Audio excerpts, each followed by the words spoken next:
Hello everyone, welcome back to my channel.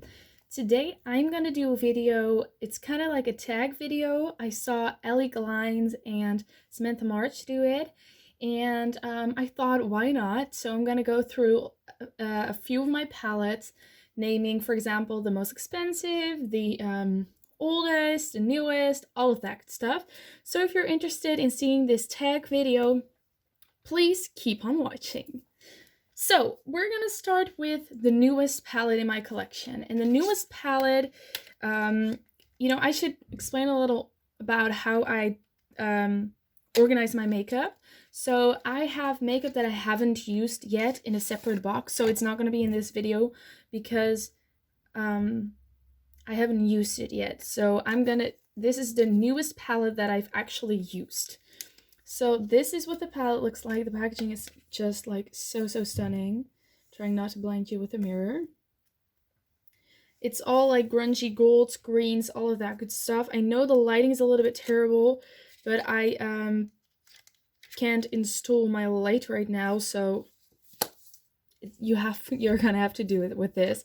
This is the Kaleidos Futurism 1 Sci-Fi green palette, and it's very beautiful, like grungy, green, golden, warm-toned palette. You know what I'm gonna do?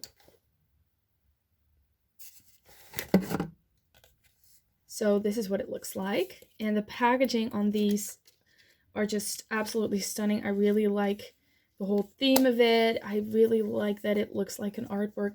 So this is the newest palette in my collection. The next palette is the oldest palette, and this is the Mua Heaven and Earth palette, which is currently in my project pen. I'm trying to use this up entirely.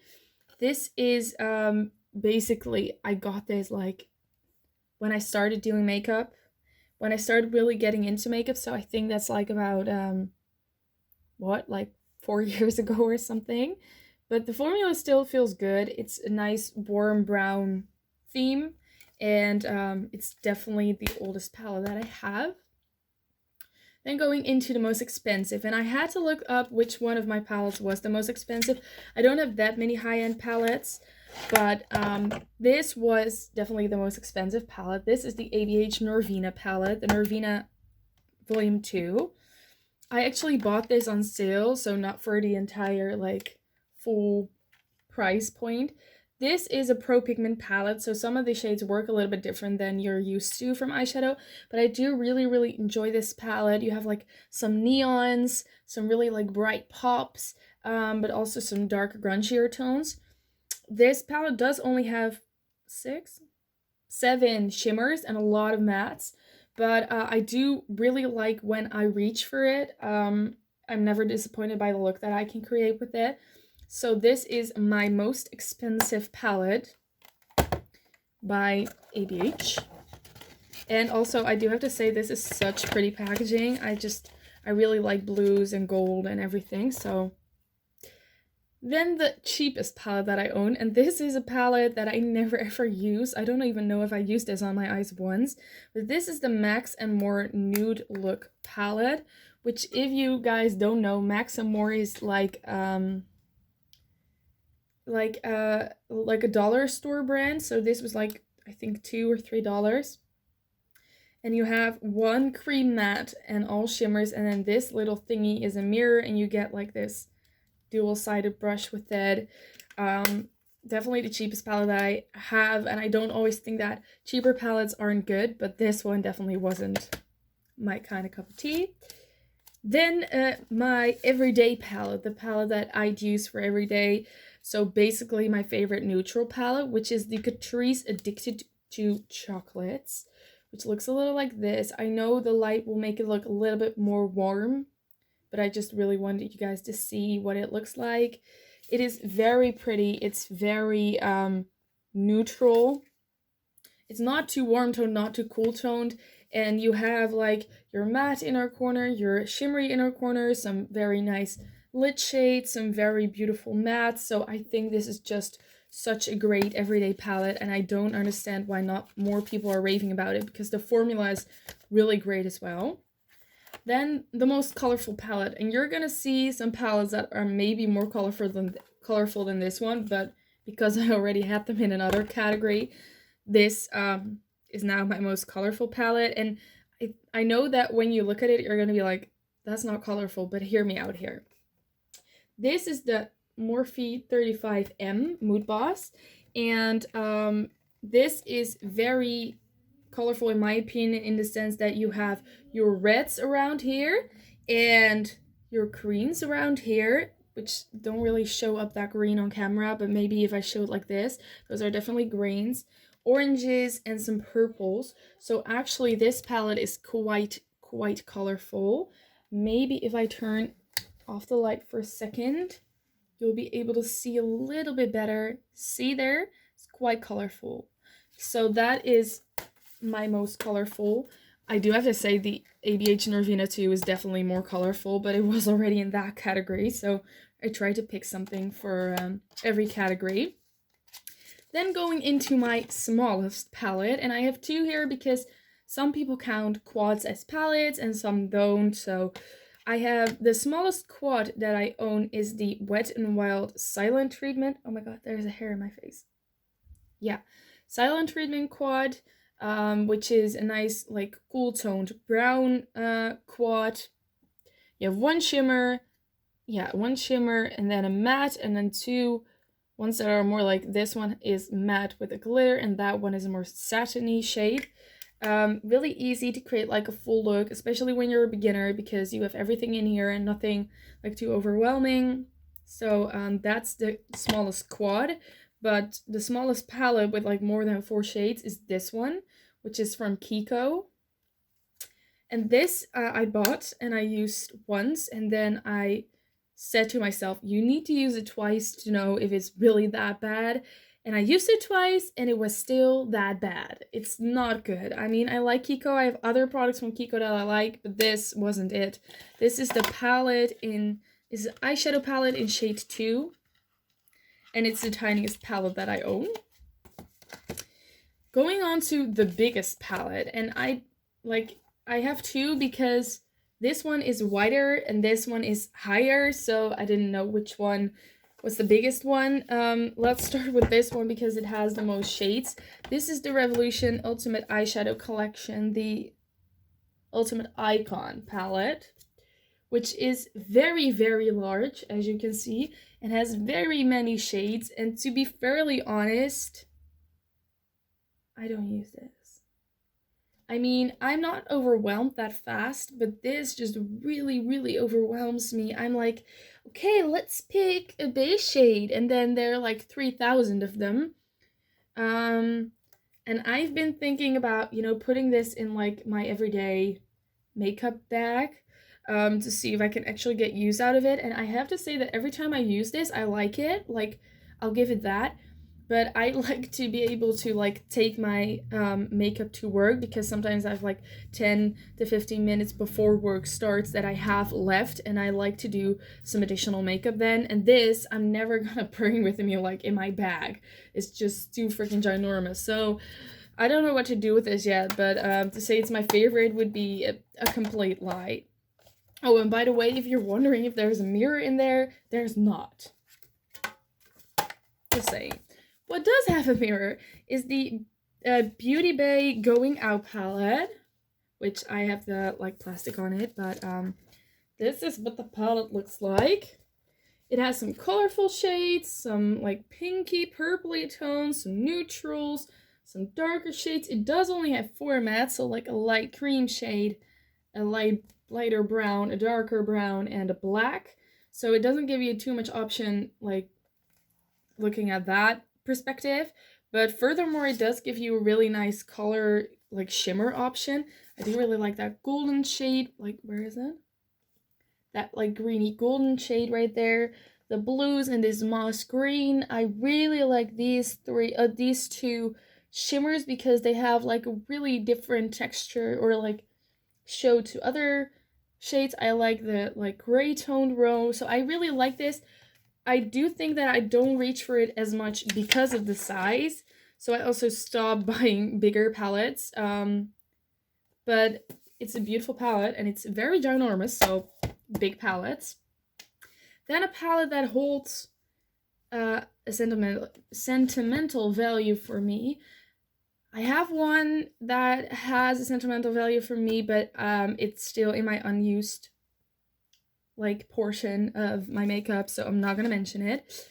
But one that I am able to mention because I used it is this is the Tarte High Tides and what is it? High Tides and Good Vibes palette. First of all, this packaging is just amazing. This holds a few memories for me. First of all, it holds the memory that I'm a child, like the oldest child of four children, and my sister was born like a year and 3 months or something after me.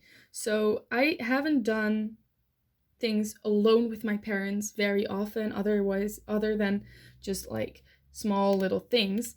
But I wanted to go to like a German very big shopping mall, which I'm from the Netherlands, so it's like an hour and a half drive or something. And I really wanted to go there once, and my parents took me. And as much as I love my brothers and sisters, obviously, it was kind of fun to, for once, do something alone with my parents. And it was one of the first times I'd been in Sephora, because we don't have a Sephora in the Netherlands. So I have been there in, I think, Spain once, and that's it. So it was also really fun to be at Sephora. And I used this for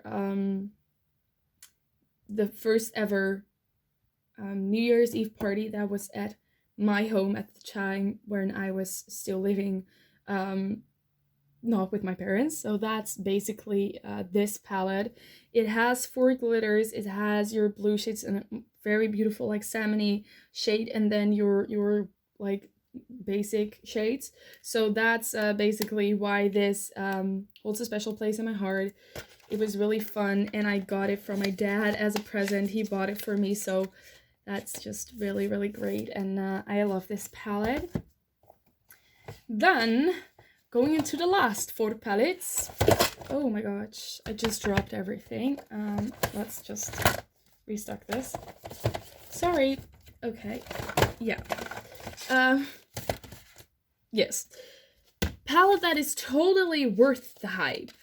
I immediately thought of this one. It's 100% worth the hype, in my opinion. This is the Urban Decay Born to Run palette. Only, like, the packaging already is just stunning. And you have a nice big mirror, and then you have this great color scheme where you have everything from like your basic shades, your basic like neutral shades, a green, a blue, a darker blue, some purples. You basically have so much in here. I'm gonna turn off the light again and see if you can actually see the colors better that way. This is just such a pretty palette. You have black, a more metallic black. You basically have everything you need. So like saying that it's a travel palette is 100% true. Really like this, and I think it's totally worth the hype. I picked it up when it was on sale. So if you can find it on sale, it is definitely a good palette. If you really like bright colors and not so much grungy tones, I don't know if it's as much for you as if you are a person that likes grungy tones. And if you're more like of a seasonal, like you wear bright colors in summer and spring, and you wear darker colors in autumn and winter, so, wow. Then I think this is more of like an autumn-winter palette, but okay, then a palette, and I'm gonna like make a lot of people not happy with this, but a palette that I think is not worth the hype is the Huda Beauty Desert Dusk palette, which has a lot of purple tones. I'm gonna turn on the light again so you can see, because it's very purpley toned, so you'll probably be able to see. This is what the palette looks like. Oh my gosh. I might have gotten a bad one. I have to be honest in the fact that I didn't buy this off of Huda Beauty's website, because at the time, or I couldn't buy it in my country, or I could already buy it, but I wasn't, they didn't do shipping at the time to the Netherlands. I don't know for sure, but I bought this off of someone else, so it could be that it's a fake, but even if it wasn't, and even if it was very good quality, I never really enjoyed this palette, and it's probably because of the color scheme, because I kind of find even though it's quite cohesive, I find the shimmers to be kind of all over the place, and also purples aren't really my thing, like, and really warm tones, and often when I go to this palette, I'm like, yeah, okay, so what am I gonna do with this, you know? It never, like, speaks to me in any kind of way, so that's why I think this is not worth the hype. Sorry. And then the last two, the palette, my favorite palette from a favorite brand. This is probably my favorite palette, period. And this is also probably my favorite eyeshadow brand, period. So that makes sense. This is the Magic Mini by Juvia's Place. And this is very colorful. There's like 2 neutral shades or something. You have your cool tones, like your blues, grays, one purple, and some green shades up here, and then some warmer shades, pinks, golds, oranges down here. And I know that a lot of people look at this palette and are like, what am I supposed to do with this? But for some reason, when I start doing my makeup with this, there's always a cohesive look. There's always something that comes out looking like very professional, very beautiful. And the formula of Juvia's Place is just really good, in my opinion. And these shades just, when I look at this palette, just makes me happy. And every time I make a look, the look makes me happy as well. So this is definitely my favorite palette from a favorite brand. And I just shot that on my fingers. And then the last palette, and this is the most used palette, and I have to say that the little MUA palette, the Heaven and Earth palette, is right now my most used because I'm trying to pan it. But before trying to pan it, I think, but I'm not sure, this is my most used palette, which is the Mua Elysium Palette, and I used to use this all the freaking time, in the sense that I used this like every day. Like, if I wore makeup, this was what I used. It's like very mauve-y, cool tone pinks. And I used to use this in combination with 2 of the Maybelline 24-Hour Color Tattoos in the shade Metallic Pomegranate and Rose Gold, I believe. But this was just the thing that I used every day. And you can see I was quite scared of using makeup at the time, because I used like this matte cream shade, this like silver like highlighter shade, this matte shade, and then this shade, and all the darker shades I didn't even touch. Like, now I have touched them, but those all have a dent in them, and these ones like don't at all. So this, I think, is my most used palette. If you want to do a video like this, or if you want to see my top 10 favorite palettes, or 10 palettes I would be keeping, I had to get rid of everything, or palette declutter, or any other video request, please let me know in the comments down below. Thank you so much for watching. Don't forget to click the subscribe button and the notification bell. Give this video a big thumbs up, and I'll see you in my next video. Bye!